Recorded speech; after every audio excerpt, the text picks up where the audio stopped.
Good evening, everybody. It's Charlie, and welcome back to another live stream on the Chatting Leeds YouTube channel. Hope everyone has had a great day so far, as always. Just before we get into tonight's stream, make sure that you are all smashing a like on it. It really does help get it out there to more people. Please subscribe to the channel if you are brand new. We're on the road to 3,000 subscribers. If you could do me a solid and smash that subscribe button.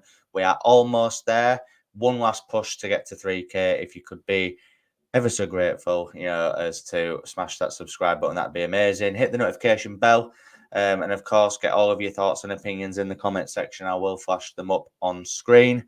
We're here, obviously, for the last say, where we're going to discuss in a little bit more detail last night's 3-2 FA Cup defeat at Stamford Bridge against Chelsea. A very hard-fought performance, a very proud performance from the lads, but unfortunately, we did not manage to get it over the line. But as the title of the stream suggests, full focus now moves on to promotion and getting that automatic promotion spot.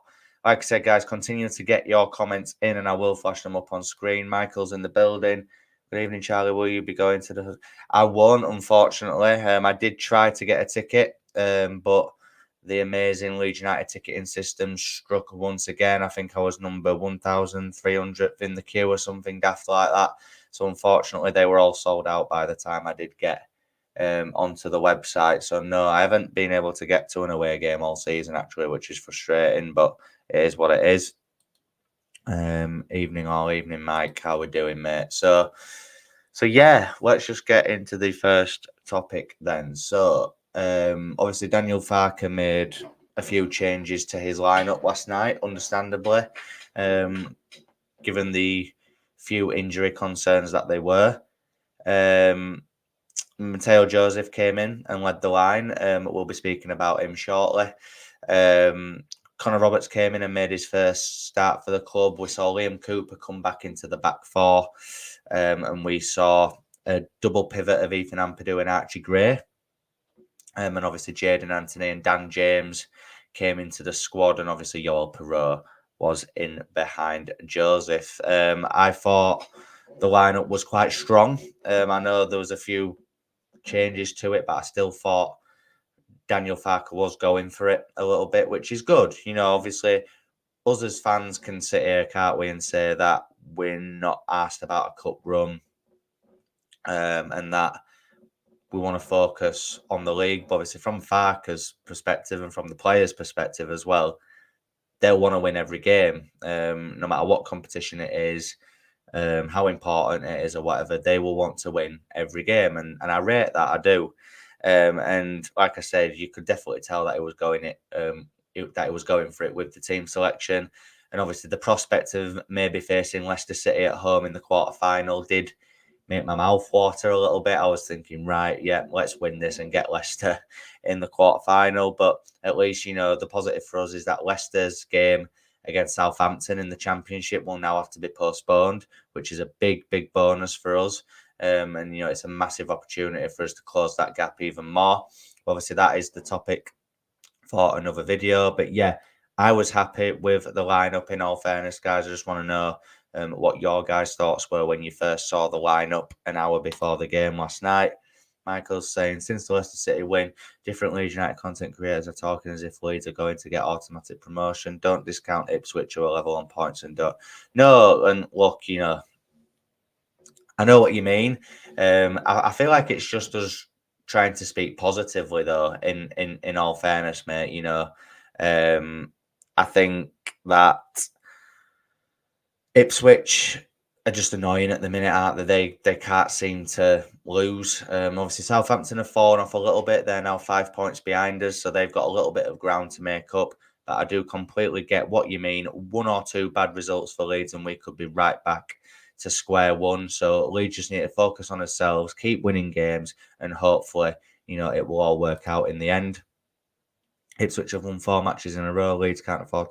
Yeah, but we've won 9 games in a row. So, we're in better form than them. I think we're a better team than them. We've proved that over the 2 games we've played them. I understand that we can't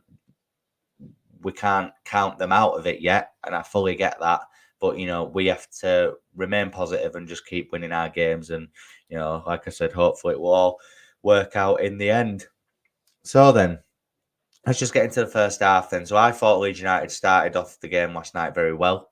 I thought we were on the front foot. We were playing some good football. We were pressing Chelsea quite high and forcing them to make mistakes.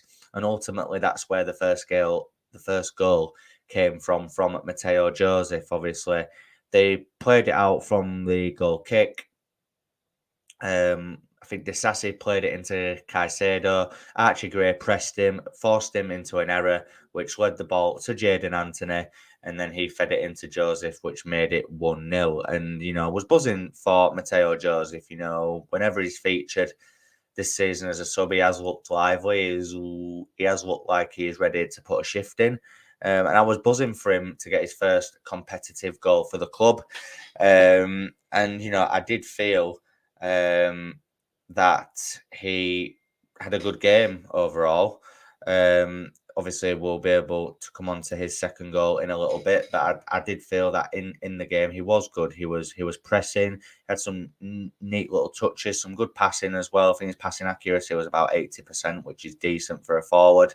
And is Mateo Joseph now ahead of Yoel Perot in terms of a number 9? I feel like when Bamford's out now in the league, is he going to be tempted to put Mateo Joseph in? I don't think he will, but there's definitely a conversation to be had there, 100%. But obviously, after the first goal, I feel like we did drop off a little bit in that first half. I'm not saying we were poor, but I just mean Chelsea started getting on the front foot more. They started to use their pacey wingers to try and cause us problems, which they did a little bit. The likes of Sterling, Madueke, and Mudryk were all kind of interchanging and changing wings, and I feel like it was a bit confusing for us. And then obviously the equaliser did come through Nicholas Jackson. Very good build-up play, in fairness to them, but I do think Meslier should do better. I've seen it a few times now, and again, he's beaten at his near post. It's not the hardest of shots from Nicholas Jackson. But I might be nitpicking and I might be being harsh, but I do feel like that Meslier is vulnerable at his near post, and he proved that once again last night with that first goal. Yes, it was good build-up play from them, but I think Meslier should do better. And once they equalised, I feel like they started to be the better team a little bit more in that first half. I thought they started moving the ball around quite well and quickly as well. They were very urgent and efficient in their passing. They started to press Leeds United quite high, and I feel like we were struggling with it a bit. We were giving the ball away in stupid areas. I felt like the ball was kind of bouncing off us a little bit. And then obviously the second goal came through Mudryk. This one I can criticise a little bit more. I feel like, the run of Mudryk wasn't tracked by Ampadu. Ampadu just kind of lets him just roam in front of him. He's caught ball watching for me. And then obviously no one has tracked the run of Raheem Sterling, who obviously set the goal up as well. There were definitely things that I wanted us to work on going into the second half. But overall, the first half was okay. I just did feel like we dropped off a little bit towards half-time. Archie Gray, what a lad, 100%. We'll be speaking about him shortly as well. Good to see Joseph getting his first goals for Leeds at Chelsea. Likewise, Archie scoring his first goal for Leeds against Leicester. Yeah, 100%. Paul saying, good evening, Charlie. Good evening, Paul. Proud of the lads last night. Living in Brighouse. Know quite a few Town fans. Literally their biggest game ever. Hope we batter them Saturday. Yeah, and I saw a Huddersfield Town Twitter account earlier basically saying that we think it's our cup final. And I was just thinking, mate, you are living on planet cuckoo land. It is their biggest game of the season. Just like the one at Ellen Road was earlier on in the season when we murdered them 4-0. And all their fans were leaving at half-time. I mean, 4-1, wasn't it? And all their fans were leaving at half-time. So, yeah, it just shows you how important it is, doesn't it? Would you now put Joseph ahead of Bamford up front? I won't put him ahead of Bamford at this point, no. He's young and hungry and aggressive, chomping at the bit. Yeah, look, like I said, there's a conversation to be had for whether he's ahead of Yoel Perot now, but not Bamford. I feel like what Bamford does, Joseph just can't quite do yet. I feel like he's the more natural replacement, but I'm just thinking what Farker would do. I just don't think Farker would put Mateo Joseph ahead of Bamford or Perot in a league game at this point in time. I really don't. Guys, there's 6 of you in the building. If you wouldn't mind smashing a like on the video, it really does help get it out there to more people. Please subscribe if you're new. Get all of your thoughts and opinions into the comment section down below and hit the notification bell. And make sure you're checking out the new sponsor of the channel's links, Josh Firth. All your football graphic design needs, hit him up in the links in the description. And, you know, he is the best man for the job, 100%. So, let's just speak about Yoel Perot. A bit of a debate amongst the Leeds United fans last night, from what I could see on Twitter or X, whatever we're calling it nowadays.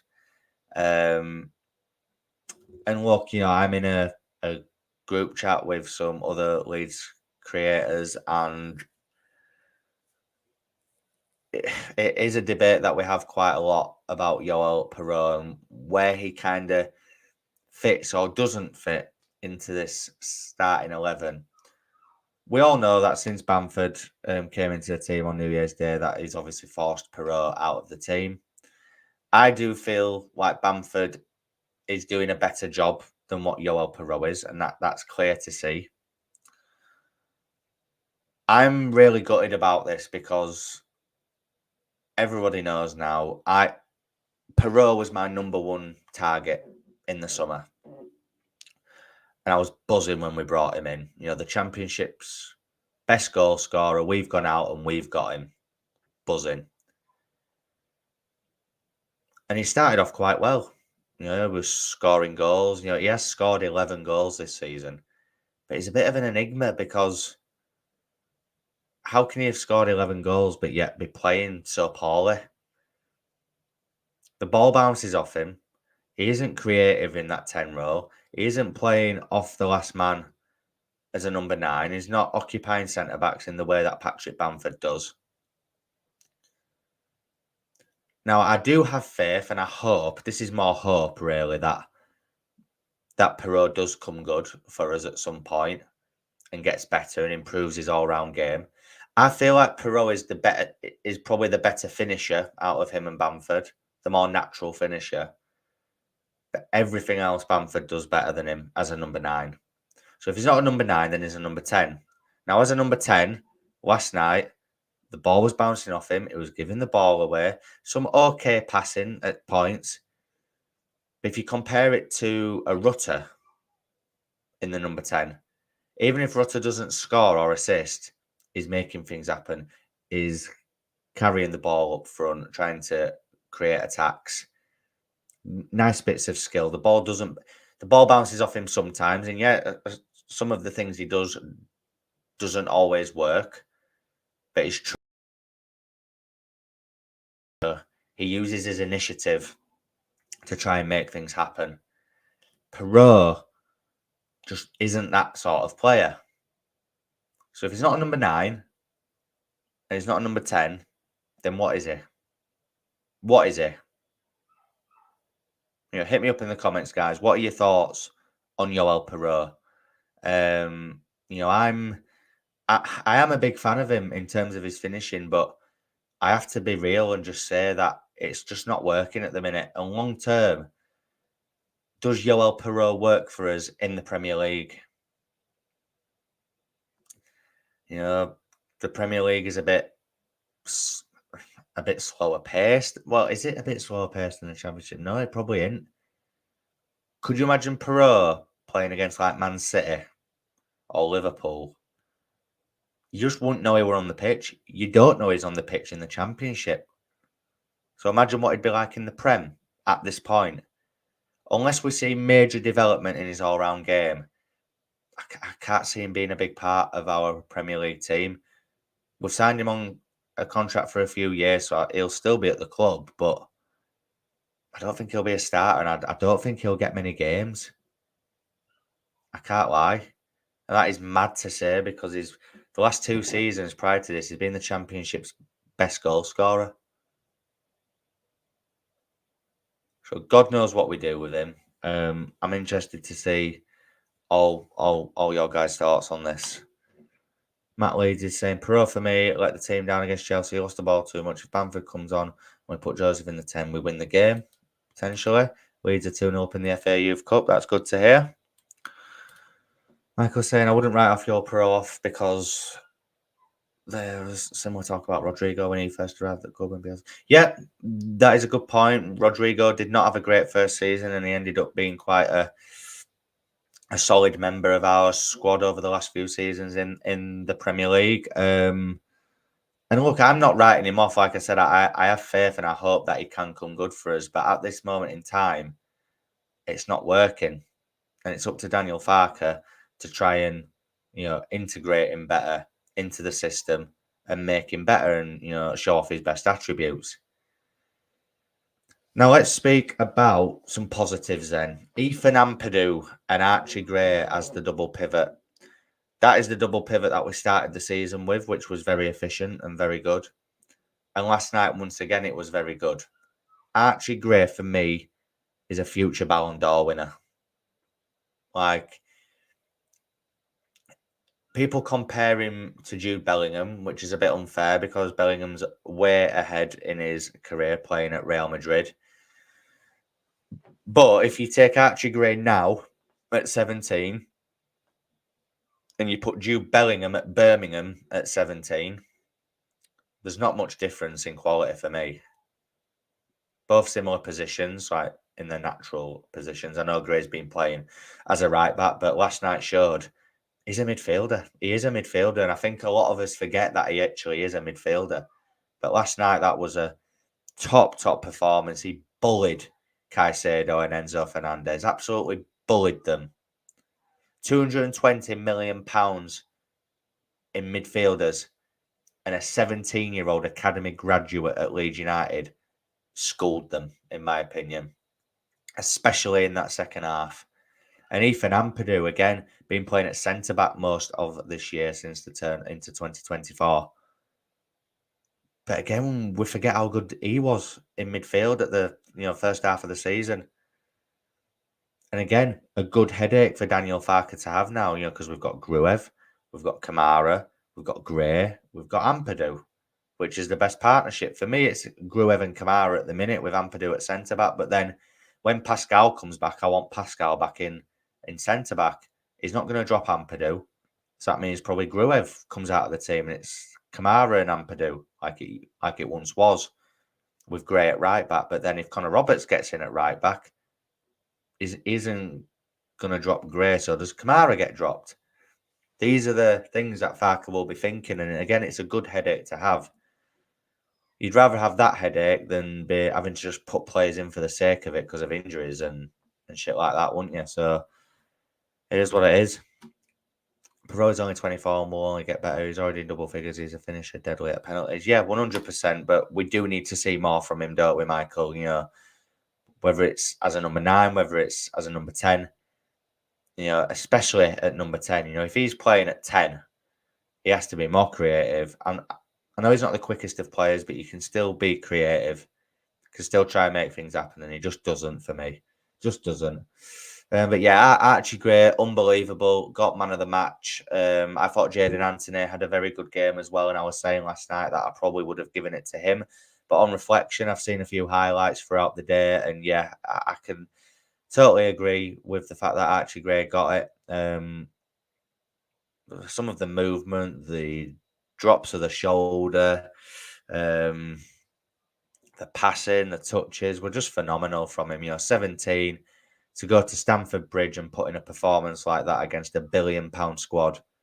You have to respect it. And Ethan Ampadu going back to his former club and putting in that good of a performance as well. It's just lovely stuff. It's just amazing to see. And the positives keep on coming, guys. Let's talk about Mateo Joseph. Mateo Joseph really did take his opportunity last night, didn't he? Like I was saying earlier, is he ahead of Perot now in the pecking order? You could argue that he is. In in my eyes anyway, and in fans' eyes, you could say that he is.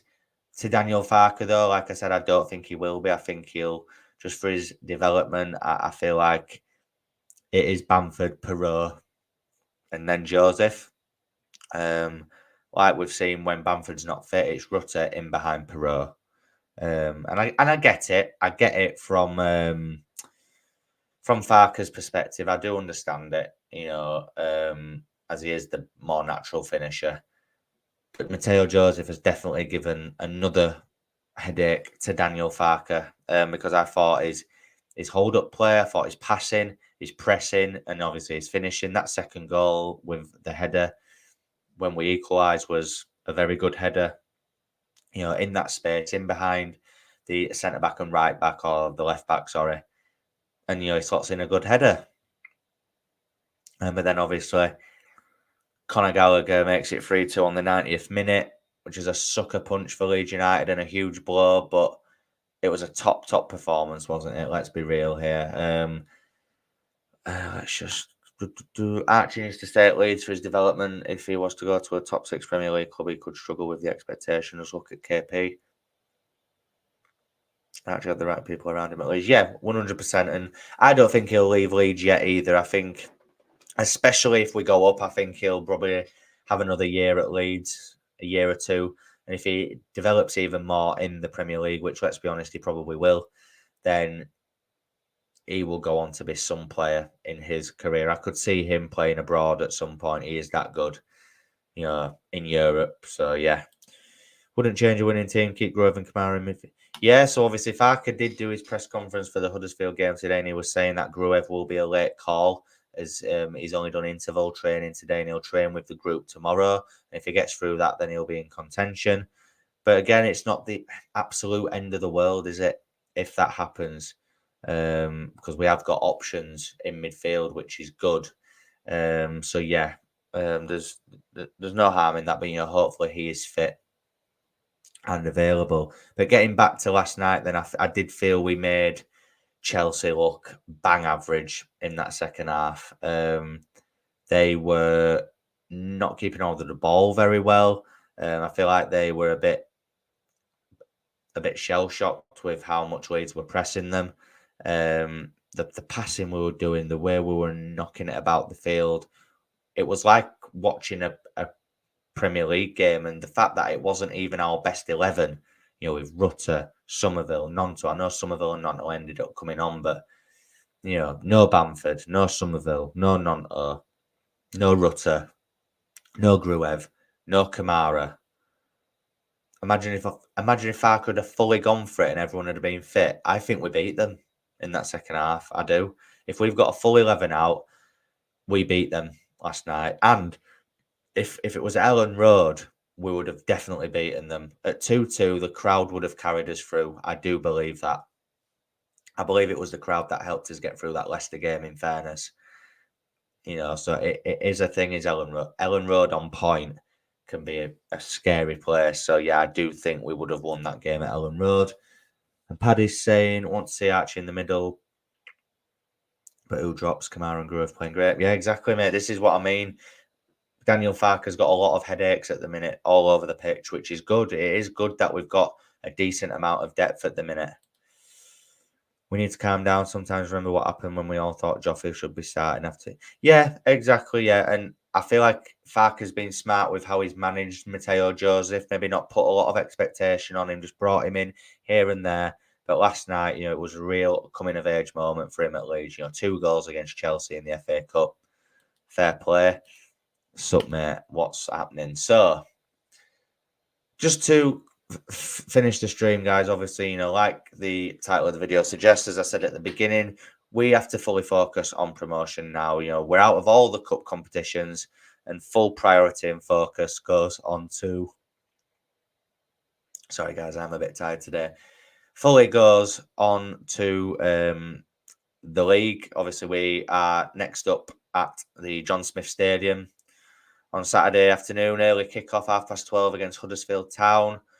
A game that we won comfortably, more than comfortably, at Ellen Road back in October, I believe it was, when we beat them 4-1. We were 4-0 up at half-time.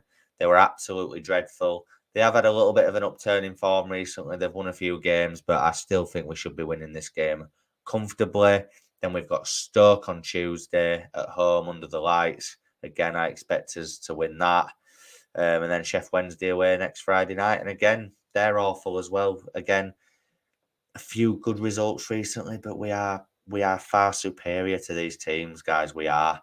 And if we don't, I expect 9 points from 9. If we don't win all these games, I will be annoyed. I just don't want us to bottle it like Southampton have started to. And, hopefully Ipswich and Southampton can drop points on Saturday and we win and we have a little bit of breathing space. But like someone said earlier, you can't discount Ipswich. You can't discount Southampton at this point. How many games is there left? About 11 or 12. So, we just need to keep our feet firmly on the ground and just keep doing what we're doing. And hopefully it will all work out in the end. To be fair, Charlie, that might have not been our normal starting 11, but the only real big one was Rutter and Strike, really. Yeah, I'd argue Kamara, I'd argue Gruev, I'd argue some of the Lanonto as well. There's some big players. Cooper and Joseph, the only two obvious ones. Yeah, or close to, yeah. The only reason for thinking we won't beat Huddersfield is superstition about the record. Yeah, but come on, mate. Huddersfield are gash. They are the garbage, mate. I'll be keeping an eye on Ipswich at the weekend away to Plymouth and then at home.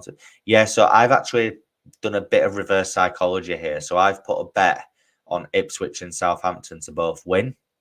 Because usually when I put bets on, it never happens for me. I never win bets. So if I put a bet on them both to win, then at least one of them will drop points. I did it last week and Southampton got beat. So, hopefully it works again this week. And it's a win-win. Because if they both win, I win a little bit of money. Not much. I'd be about £5 up or something. But I would win a bit of money if they both win. But if they both lose or one of them, it's a positive for Leeds United, isn't it? So yeah. Will you be doing a watch on for Huddersfield? No, I won't, mate.